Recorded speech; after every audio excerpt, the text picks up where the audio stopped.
cool back down here. It's February. I guess we can't stay in the 70s and almost 80 degrees for the entire month. We're coming back down. A little better chance for rain, too, by next Tuesday. 6:45. All right, thanks, Tim.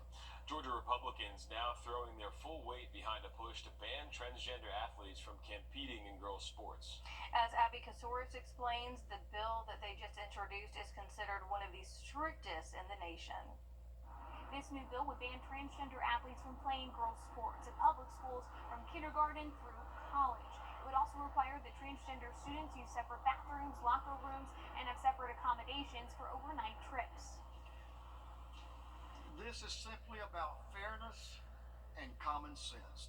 House Speaker John Burns, surrounded by Republican members of the House in the Capitol Rotunda, announcing a new priority bill he calls the Riley Gaines Act, named after the University of Kentucky swimmer who competed against transgender swimmer Leah Thomas for the 2022 NCAA Women's Swimming and Diving Championship and lost. It all unfolded on Georgia Tech's campus. Men do not belong in women's sports.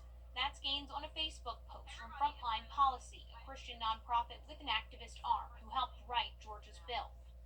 This bill is one of the strongest, if not the strongest bill now to hit the nation.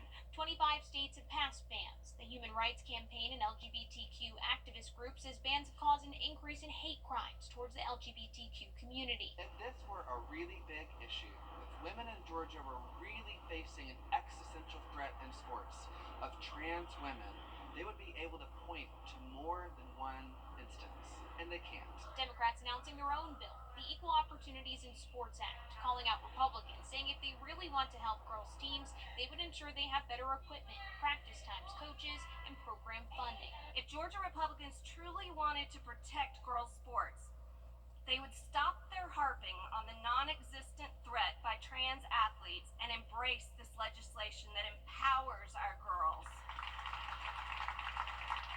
The Riley Gaines Act dropped in the House hopper. Next, it will be assigned to committee. The Senate has their own version of a bill with a less restrictive ban. We will be tracking both of those bills as they move through the state legislature. In Atlanta, I'm Abby Kasouris. On the steps of Georgia's Capitol building, Appalachian high school families